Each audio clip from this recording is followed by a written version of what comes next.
Hello, this is Reverend Don Lewis coming to you from beautiful Salem. And tonight we're going to continue our question of age, brought to us by T.T. Weston. And the other evening we talked about how old one has to be for psychic practice. Tonight we want to take the second part of T.T. Weston's question, which is how old one needs to be to practice Wicca and take part in ritual. And of the two questions, I think you'll agree this one is by far the more complex. And what makes it complex is the great diversity of opinion that it involves. Wicca as a religion is divided into many different traditions, which do not necessarily have common origins, though they often do have common tenets. However, even within that, they vary widely in their point of view and in their attitude toward each other. Some recognize each other, some do not, some get along, some decidedly do not, and their points of view can be extremely different from one another. And even perhaps more importantly, most people who self-identify as Wiccan are actually solitary eclectic and do not identify with any of the traditions, and their points of view can vary from one person to the next. So we're dealing with a very wide range of ideas, which make it hard to give a single answer to a question like this. And you would find a great diversity of opinion. Now, the second thing that makes the question complicated is what exactly we mean by ritual, because there are many different kinds of ritual. There are worship rituals, there are magical rituals, there are rites of passage rituals, and many other things that we could include, such as healing rituals, divination rituals, etc. So a single simple answer is not really possible, but I'm going to try to speak to it as simply as I can. And the first thing I would say is that in terms of practicing Wicca, if we mean it in an outer court sense, which is to say, not as initiated clergy, but as someone who's just taking part in the rituals of the religion, we would find, again, that the many different traditions have different points of view. Some do not have an outer court at all, and no one who is not initiated can take part in anything. Others have a large and extensive outer court, and a very active one.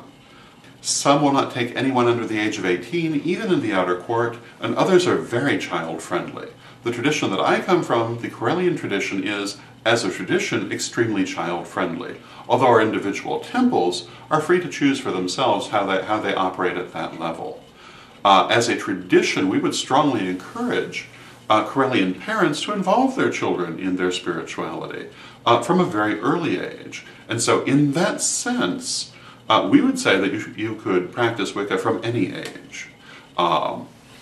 Initiation is a different matter. Here again, the different traditions will have different points of view. Many of them certainly do not initiate anyone under the age of 18. The Correllian tradition has traditionally held that we would not approve of initiation under the age of 13. Very few people have been initiated that young, but certainly some have. I was myself. Most people would be initiated somewhat later in life. But if you happen to come from a Correllian family, initiation at an early age is certainly a possibility. Ordination, on the other hand, which is a legal term and is separate from initiation, though it often coincides with it, cannot be given to anyone under the age of 18 for legal reasons. Now, in terms of ritual, the answer here is different again. And when we're talking about worship rituals, when we're talking about ancestor rituals, when we're talking about relatively simple manifestational rituals, I think these are all potentially very child-friendly, and I think that it's perfectly fine to involve even very small children in these rituals, provided that they're being done in a child-friendly manner. I believe that most of the sabbats, for example, can be presented in a manner that can be very inclusive of even very young children, provided the temple is aware of the need to be child-friendly. Certain sabbats, such as Samhain, for example, could be frightening for small children if they're not properly explained or given the right context, or if they're not presented in the right manner. And if your temple has many children in it, or if you're practicing as a family, you should be aware of how to properly present these elements in a way that does not confuse or frighten children. This is no different than other religions, because all religions have certain ceremonies that could be frightening to young children if they were presented without the proper context. I certainly would hate to see the reaction of a child who watched the movie The Passion of the Christ without having some context. So those are some of my ideas on that, and I hope you find it helpful. And until next time, may you blessed be. And check out my new subscription site, thedailyspell.com. For 12 years now, we've been sending out the Daily Spell easy and free of charge to literally thousands of people, and will continue to do so.